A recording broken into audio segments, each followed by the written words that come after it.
Rem Koolhaas began studying architecture in 1968 at the Architectural Association in London, where he encountered the learnings of 1960s culture of rice-cooking hippies, who believed it was more important to free your mind than to learn drafting techniques. Where Koolhaas had hoped to learn a craft, he instead found himself in a school where the student-teaching relationship was apparently one of equality.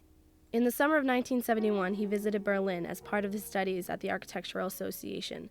One of the few traditional elements of the program, the summer study, was intended to be a documentation of the existing architectural object. Rather than investigate the more typical architectural or Arcadian project, Koolhaas took a trip to Berlin to examine the wall separating east from west, by then already 10 years old.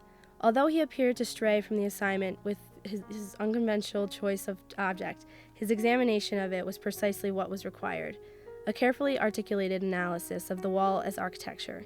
His choice of project and subsequent interpretation prefigure many of the questions he later struggled with. In his recollection, it confronted him with the question of architectural form versus the event. In his own words, it confronted him with architecture's true nature, which he defines in a series of 5 reverse epiphanies. Koolhaas's statements on the Berlin Wall reveal the limits of what architecture can achieve, coupled with a sensitivity to the pure fact of its presence. First, he concluded that architecture was inevitably more about separation and exclusion than about the liberation he was taught. Architecture certainly had a power, but contrary to what his teachers believed, it was not a power of political and social emancipation. Looking at a series of photographs, they all support the tension between program and form, and demonstrate architecture as simultaneously impotent and all-powerful. Some images show everyday life somehow defying the wall. For example, take the picture of the bride and her groom, as they are looking over the concrete blocks and through the barbed wire to see people waving to them.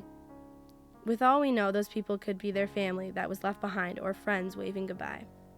Another picture of everyday life is the couple passing a bag over the chain-link fence and the barbed wire.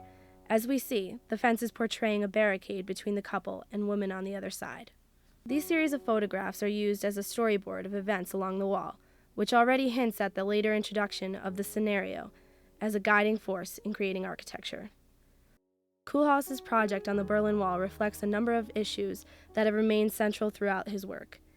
The wall as absence demonstrated the power of nothingness, which could incorporate more than any object ever could. In architecture, absence would always win in a contest with presence.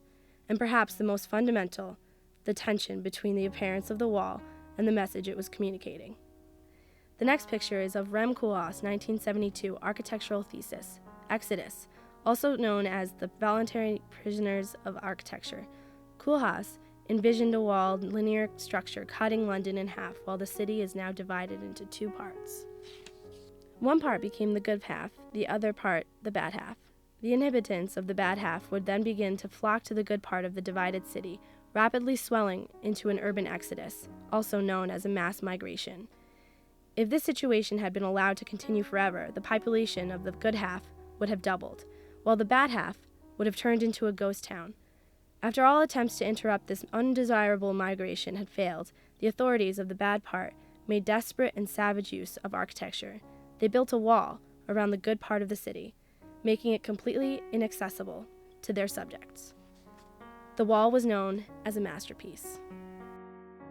The following picture represents a close-up of a particular moment in the development of the strip. 11 squared are designed in various degrees of detail. Together, they do not show all the aspects of the central strip.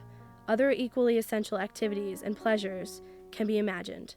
The central strip is only the most intense part of the much larger complex of the architectural enclave.